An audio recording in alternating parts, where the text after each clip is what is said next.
Hi, how's it going, everybody, and welcome to the Debutify podcast, the premier e-commerce podcast brought to you by Debutify. I'm your host, Alex Bond, and today I'll be discussing retention strategies and the power of subscription programs with Brandon Amoroso. Brandon is the founder and president of a Shopify Plus marketing agency called Electriq, now a drinks company. Here's our interview. So welcome to the show, Brandon Amoroso. How are you doing? Good. How are you doing? I'm great. So why don't you give me a little bit of background about yourself? Yeah. So I'm the founder and president of Electriq. We're a Shopify Plus agency. Got about 45 team members spread across the US, specializing in retention marketing. I started that back in mid-2019, just about when I was graduating from USC. For about a year and a half before that, I was just freelancing for small Shopify businesses in and around the LA area.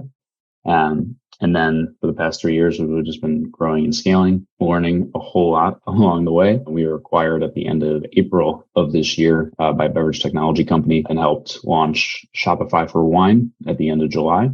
And so my time now is sort of split 50-50 between the agency and working with the drinks team and Shopify around the regulatory tech compliance solution that we built with them to be able to power alcohol merchants in the US to ship direct to consumer on Shopify. So that's the quick TLDR. I appreciate it. So is it a drop shipping company, beverage that you're talking about? So it is embedded into Shopify's checkout, the tax and compliance solution. It's not drop shipping. It basically enables wineries and retailers across the US to be able to use Shopify to ship direct to consumer, because every state all the way down to the zip code has its own unique rules and requirements for shipping alcohol. So historically, there wasn't a solution on Shopify that allowed merchants to be able to do everything they needed to, all the way down to like Prop 65 messaging needs to show up in checkout if you are ordering alcohol and you happen to be in California. Or if you're in Michigan, there's volume limits in terms of like you can't order more than a certain amount from a winery or retailer shipped direct to your home in a given time period. So all of that needs to be in place and enabled for merchants to compliantly sell alcohol online. I can imagine those regulations are hard hoops to jump through at times. Yes, it is very, very challenging. Yeah. So I wanted to talk about conversational commerce with Attentive SMS marketing. So could you, on a very base level, explain what SMS marketing is and how you guys use it in your marketing strategy? Yeah. So, more and more brands are diversifying their marketing tech stack from email to include SMS marketing as well. So just in the same place that you would be like texting your friends, brands can now get opt-in from consumers who give them their phone number to be able to text them directly. And so a lot of the work that we do with our brands is around how do you create an integrated email and SMS marketing strategy, especially for customers who are going to be subscribed to you in both channels. Now, they're two very different forms of communication. Obviously, email, people are used to getting tens, if not, I've seen some inboxes, hundreds of emails a day. People just go through, delete. Unsubscribe rates are not necessarily as quick or as high. Whereas SMS, you have significantly higher click-through rates. It's a much more personal form of communication as well. So how do you get away for the subscribers of these emails and this SMS marketing to actually engage in a productive and meaningful way? Yeah, so one of those ways is to leverage things like conversational commerce. What conversational commerce is in SMS marketing is the ability to send like a prompt to a customer that's automated. And depending on how they reply, it will branch them down a different response path. And so simple example of this would be setting up like a coffee quiz via text. So somebody joins the SMS marketing program, they get a text that says, hey, we want to know what type of coffee you like to drink. Reply 1 if it's light coffee, reply 2 if it's medium, reply 3 if it's dark coffee. Then they reply, that branches them down one of 3 paths. And then we can hit them with another question, which is, do you prefer ground or whole bean? Reply 1 for ground, reply 2 for whole bean. And then depending on how they reply, that also branches them down a different path, all the way until we give them a product recommendation at the end of that series of questions. Their responses are also saved as data points on their customer profile in the SMS marketing platform. So then in the future, I know like John likes dark coffee and he likes it ground. So why would I send him campaign or text around whole bean and light coffee if I know he likes dark and ground? That's really the two most effective ways that we found to be able to leverage SMS marketing, is that conversational commerce component where you're like leading people to a product recommendation, but then moving forward, you can use that data for segmentation and personalization as well. Yeah, so you're able to actually extrapolate this extremely important data from this conversational commerce that you can then use to personalize your marketing strategy with these potential customers or clients. Exactly. That's awesome. So nowadays, it's kind of like, business models are either pretty much subscription or non-subscription based. Why do you think, and do you think, which one do you think is more appropriate, an e-commerce brand that should have a subscription model or should not? I think most brands should have both. I don't like the companies that are subscription only typically, especially when it's like a very, very incentivized first order. So get like 50% off your first order and then you get auto enrolled into the subscription, or get your first order for free and then everything else is at the standard price. Especially because it's sort of, if you do have the ability to purchase one-shot orders, it almost forces you into, why would I ever try this product unless it's on a subscription? But as soon as you're on that subscription, if you churn off the subscription, you're much less likely to ever come back as a customer than if you're just a one-shot customer who forgets to place their next order, or who ends up having like different tastes or preferences. So I think it's important to have both avenues. And something we've been looking at more and more are actually like membership programs. So you pay, like, it's kind of like Amazon Prime, where you pay a given amount per month or per year for special like perks, discounts, features, benefits, and so on. And so that's actually an interesting model, because then you can not have people on a traditional subscription, but still getting the benefits and perks that would usually be associated with a subscription program. I just think it's important to have both avenues, both the one shot and the subscription, because not every customer wants to be on a subscription, but some people really enjoy having that subscription component set and forget. And easy to manage is super important. If you make it very convoluted and difficult for people to be able to manage their own subscription, you're ultimately going to end up with a lot of dissatisfied customers. And we actually see that the lifetime value of customers who do like skip an order or take an action on their account, even if it might seem counterintuitive, like, oh, they're skipping an order, we're going to have a less LTV from that customer. It's the opposite, because of the fact that they're engaging with the program and they're able to easily manage it. Yeah. So why do you think it's critical to audit your subscription experience? Because you can't just set and forget these things. If you do, there's always going to be something that comes up, whether it's like core functionality that's not working, which is obviously like a critical error, or just ways that you could extend or improve it. And so I think it's important, whether it's subscription or just your general website experience, to audit that either every month or every other month, just to make sure that you're going through the process, making sure it's as seamless as possible. You want to reduce friction as much as you can. And so it's important to continue to audit that experience. Sure, you're looking for things that are mission critical, like, oh, can they process the payment on the website? But beyond that, it's more about how can we improve it. How do you do that, like specifically, honestly, while being thorough? So our audit encompasses a lot of different things. One of it is tech stack. Like, if you're not set up on the right tech stack, it's going to be very difficult to create and implement really robust retention strategies for your customers. So that's one of the things that we look at first and foremost. Second is analyzing the data. So what does the repeat purchase rate look like? What does the lifetime value of our customers look like? Is this trending in a positive direction or not? And then a lot of it can come from customer feedback as well. So having things in place like a post-purchase survey. How did your website experience go? Is there anything we can improve? And for people that do end up canceling their subscription, getting a cancellation reason from them, whether it's this product was too expensive or my taste changed or whatever it may be, that can help inform the things that we need to work on for that program. Because if 500 people cancel and 400 of them are saying that the product's too expensive, then maybe we need to think about either changing pricing, or we need to think about perhaps we're not acquiring the right customer for this particular product. So let's say that you do lose a customer. They fill out your survey. They say, it's too many ads, or it doesn't pertain to me.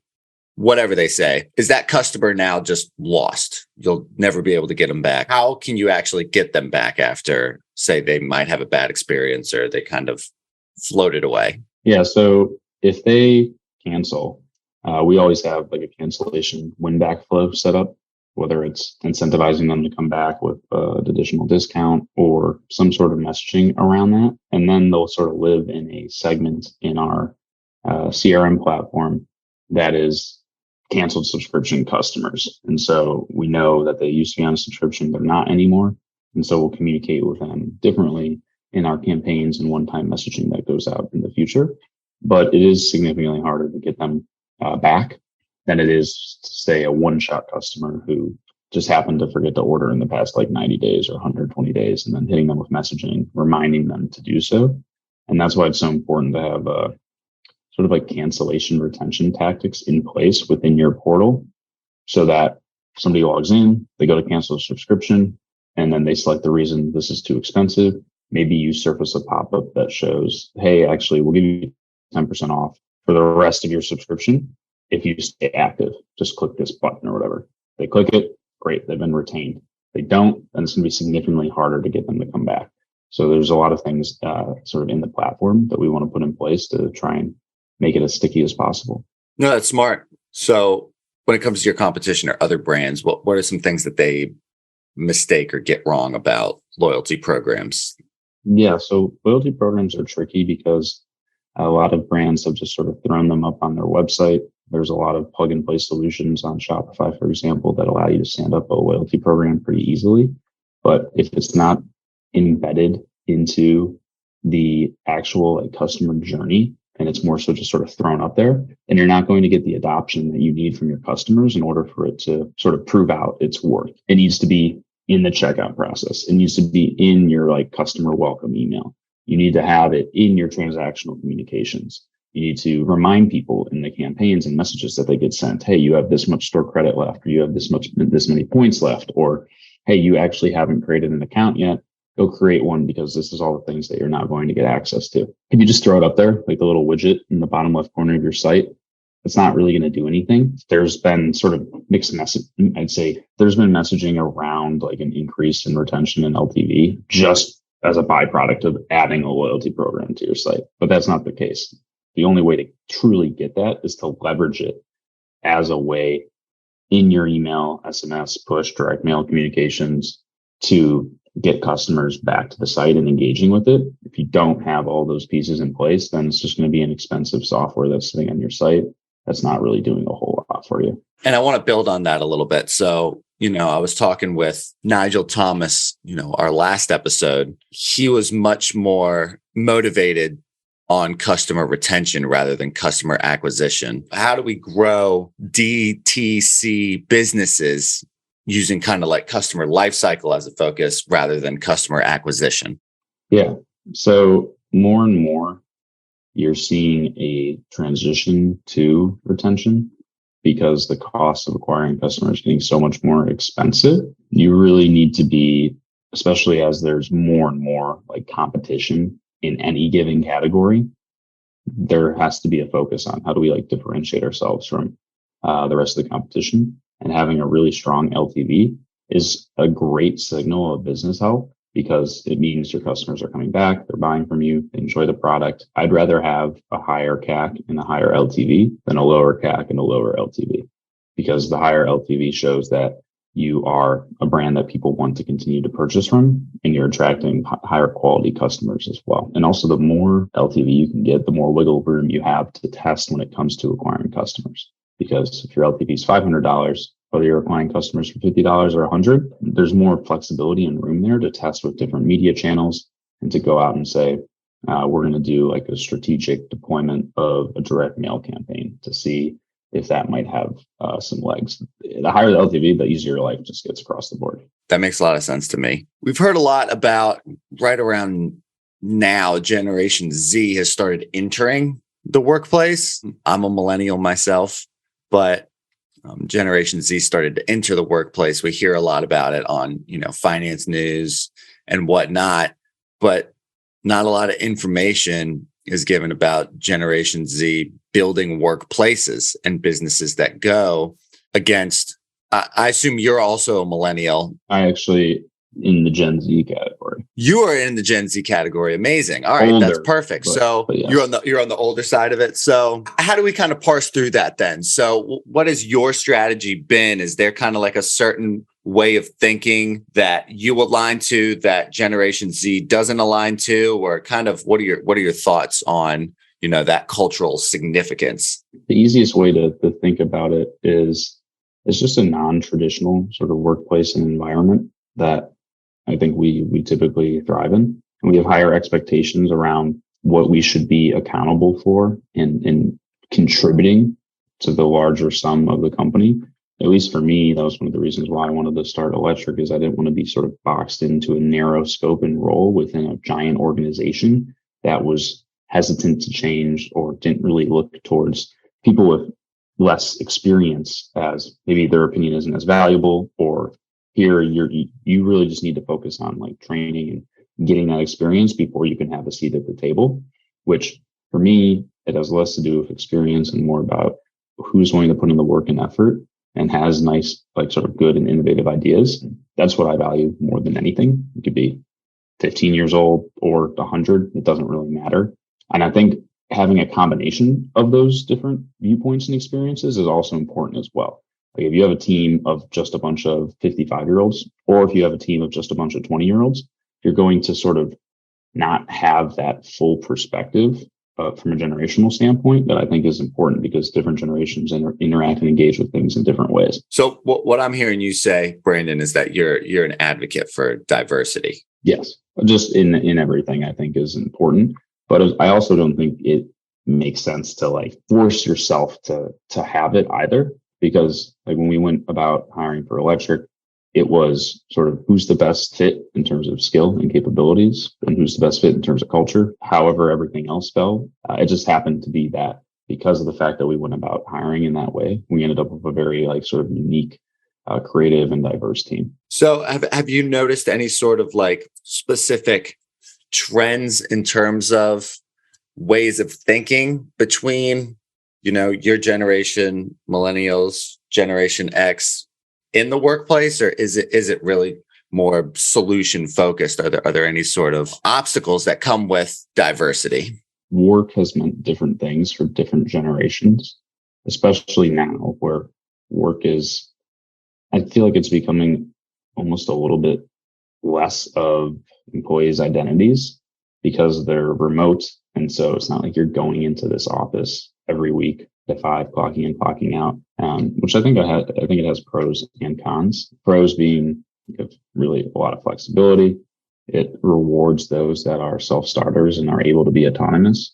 Cons being it's very difficult, I think, to have like really strong collaboration if you don't have any in-person interaction. Just humans in general, we bond and have shared experiences that are physical. So if you only ever see somebody over a screen, it's difficult to feel like you're truly a part of something. So I think those are the biggest differences that I've seen. I like that. I think that's pretty insightful. I agree, frankly. And to kind of expound on that, while we're looking at cultural trends, the Great Resignation or the Big Quit has kind of been something that we've seen in the last year and a half. I want to get your thoughts on, one, why you think that is kind of the place that we're at right now, where we have a lot of industries that feel like that I personally feel like they're not understanding how to fundamentally make these changes in the workplace culture. That's a part of the factor. Could you kind of explain, other parts of that factor and how it comes to an end, essentially? I think it varies from industry to industry. I had an internship in college, for example, at a Fortune 500 company in an industry that only had like 3 or 4 businesses. So there wasn't a ton of competition because the costs to get up and running in that field, we're talking like billions of dollars of capital investment that would be required because of the physical sort of plants that they needed to do all the manufacturing. And so that is an industry where I think the sort of the pressure to continue to innovate and change is almost non-existent, because It's not like e-commerce where you have thousands and thousands of brands constantly innovating, pushing the needle forward, trying to compete with one another. I mean, you had like 3 legitimate players in the space, and that's it. So in that sense, I think it's very industry specific. Sure, I think they benefit a lot from changing things, but at the same time, they also had an employee base that looked significantly different than like my employees do at Electriq. Like most of the people there had been there for 20, 25 years. They had their systems, they had their processes. Would the friction that somebody coming in pushing through some of these more like open workplace environment changes would that be more detrimental, even though you would be getting some value from it? Like there were things there that they didn't have automated that should have been automated like 5 or 10 years ago. And I brought that to the table. Like what, if you don't mind me asking? Just things that you could plug into like a formula. Like let's say theoretically you had a set of I'm trying to think of the best way to describe it. But let's say you had a roll of paper that was like 300 inches and you needed to cut it down into, I don't know, 2 80-inch, but then 3 40-inch. And then how do you make up the rest of it? And how do you get it to be with as much yield as possible so that you're not losing any of that paper? And so it's important. You have to be able to like cut it up into the right sizes at the manufacturing plant. Now, you can't possibly begin to tell me that a human being should be the one deciding what that optimal cut looks like. Yeah. It should be plugged into like a MATLAB or something that can go through all the various things. And here's how you get maximum yield based off of the requirements that you have. And that's just one example. But you also can't fault them for it because they're a very successful, ginormous company making a lot of money every year. So it's sort of it's just one of those things. Do you see that as a growing trend in companies where, there are some that are so big that they have the finances to be innovative and push the boundaries and get into a space that maybe they always haven't been? Or do you more see it as if it's not broke, don't fix it when it comes to a lot of these companies? There's ways that you can sort of do both because you don't want to disrupt existing business processes that are working well, but you do want to constantly be like testing and iterating.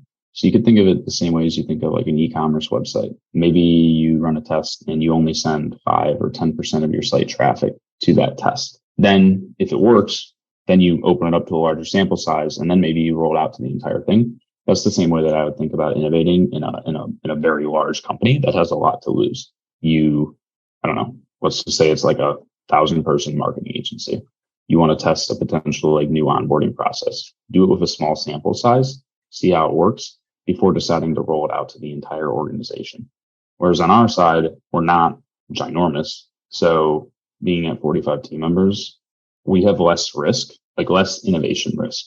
Whereas much larger sort of established industry players are going to have that. And so there's a blessing and a curse to that. No, I think that makes a lot of sense. And you have a little more freedom of mobility, if you will, to kind of like be a little dangerous and try different things and be innovative. And that's what we lean into as well. Like you're not going to work with us because we have 20 years of experience and we have this very like laser focused, defined, almost corporate like structure. You're going to work with us because we're innovative, we're pushing the needle, we bring new insights and ideas to the table. So that is what we lean into. Anything we haven't talked about that's one of these cool innovations that you're really trying to push the boundaries of a little bit? Or is there a tight lid on that? I guess, there's multiple things that we're trying to innovate on, whether it's from a technology perspective or it's from just the way that we interact and engage with clients to the way that we onboard new team members ourselves. We're just trying to make all of our processes as efficient and as valuable as possible. And so with that, really just a constant need and desire for continual improvement, which is something that we try to instill across the entire team. And just because something is going well doesn't mean it can't be improved. And just because you're being onboarded to this new agency, and we already have all these existing processes, doesn't mean that you shouldn't ever question them. And I think that's where a lot of organizations go astray, especially the larger they get. You bring on new team members. Here's how we do things. This is how we do it. And there isn't that sort of point made where, hey, you should be thinking about whether or not there is still a way that we could potentially change this or improve it. So I'm very specific with any of our new hires that just because this is the way that we're doing things now, whether it's your onboarding process or the way that we're interfacing with clients, doesn't mean that it can't be tweaked or optimized to provide a better experience. So something I like to do on like a quarterly or biannual basis is just get every team member to submit 2 to 3 things that we're not doing that we should be doing. And then that allows me to get really more than like 140 different ideas around everything from continuing education resources to the company should potentially be looking at paying for this like work from home stipend to here's how we could better improve our onboarding process. And from that, not only are we getting a lot of buy-in from the team as well, the executive team is hearing our ideas. For me, it helps a lot because I'm not as close to the day-to-day of some of these things anymore. And so to be able to get that feedback directly and to foster that sort of organizational culture of openness is really important and has allowed us to continue to be successful even as we've grown in size. Where would you like to be in, I don't know, say 2 to 3 years? I think we're going to continue to use Electriq as a sort of breeding and testing ground for new ideas and development within the Shopify space. And it's really important for us to be at the cutting edge of trends and technologies that we can then bring over to the drinks side of things. So the company that acquired us, being able to help the alcohol industry understand best practices when it comes to e-commerce and how there are parallels between the work that we've done historically with like CPG brands and what you'd look at as more traditionally digitally native companies versus the alcohol industry, which historically has lagged behind when it comes to direct consumer adoption, e-commerce tools and technologies. There's a wide variety of reasons for that we don't need to get into. But basically, what I'm focused on is how do we help this industry modernize its online experience and be able to better direct with its customers one-to-one. I'll tell you personally, as a resident of Virginia in the U.S., our liquor licenses run from the government. So we're one of the states where you can get beer and wine at like a retail store, like a Walmart or Kroger, but you have to go to the Virginia ABC, that location only if you want to get liquor. Do you think that it would behoove drinks to have, say, like an advocacy division? Because that would, I would imagine, make it a little easier to, extrapolate even more customers if they could go online and buy a bottle of gin or something because they can't hear. Is advocacy part of that piece? Yeah, I mean, there's massive like lobbying organizations and things that go into the way that the regulatory framework has been set up within the U.S. What we're really trying to do is enable alcohol companies to work within the existing framework and structure. We're not here, nor are we of the size that would be required to, like, let's say, lobby the state of Virginia to do X, Y, or Z. Sure, we're a proponent of like open and free commerce, but we don't have the firepower for that, nor is it our place to do so.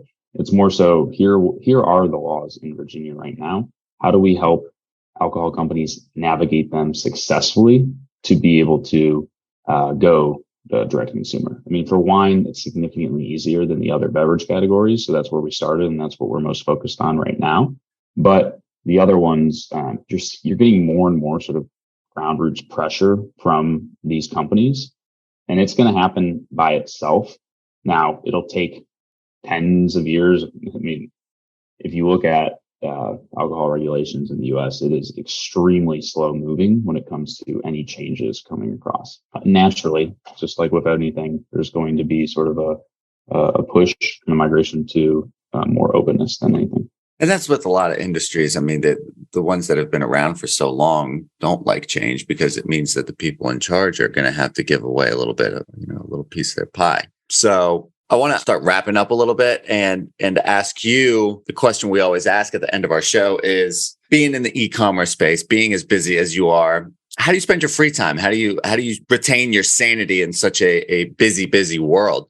I like to travel a fair amount, both for work and for pleasure, food, sports, the typical things. But I think what's also important is the fact that I'm pretty passionate, not just about e-commerce, but also just entrepreneurship in general. So a lot of my free time is spent on working on Electriq or like working on personal brand or other side projects that I have going on, because that's what excites me and I'm passionate about. And so I think it's pretty important that you can find something that you enjoy doing, because if you don't, then it really is going to be quite the grind. But if you do, and it's super cliche and cheesy and obnoxious to say, but if you do find something you enjoy, like you'd naturally just like want to do it more and more. Like every weekend I'm writing my newsletter and it's going out on Sunday. Why am I doing that? Because I enjoy it, and I enjoy the conversations that come of it and the learnings that I have. And I just innately have a desire to continue to push the envelope forward and learn new things. But if I didn't, then it would be a drag for me and I would hate it. And I think that kind of answers your question. No, it does. And I think that's, again, one of those generational things. I've always been an advocate of, if you don't like what you do, you should. So I appreciate authenticity in that answer, Brandon. Is there anything you want to plug before we wrap up? No, I mean, if anybody wants to connect or get in touch, you can always find me on LinkedIn. Just Brandon Amoroso. That's probably the easiest place, or my website, brandonamoroso.com. Happy to chat about anything e-commerce related, Shopify, or I feel like there's a lot of parallels from sort of starting and running an agency that can be transcended into different industries. So happy to connect and chat about anything. It's amazing. Connect with Brandon on LinkedIn. So Brandon, thank you for your time. We really appreciate having you. Thank you for having me. It's super fun. I want to thank Brandon Amoroso for joining us on the show, and thanks to our producer, Micah Quinto, for producing it. Tune in next week when I talk with Monica Sharma Patnakar, an e-commerce brand mentor and consultant, about her desires over demographics framework and how to use it to learn about consumer psychology. For more information about Brandon, you can visit his website, brandonamoroso.com, or you can find him on LinkedIn. You can also listen to Brandon's own e-commerce podcast, the D2Z podcast, now available on all platforms. And to learn more about Electriq Marketing, you can check out their website, electriqmarketing.com. That's spelled ELECTRIQ marketing.com. That's our show. Thanks for listening, and we hope you tune in to new episodes being published every Tuesday. We'll see you then.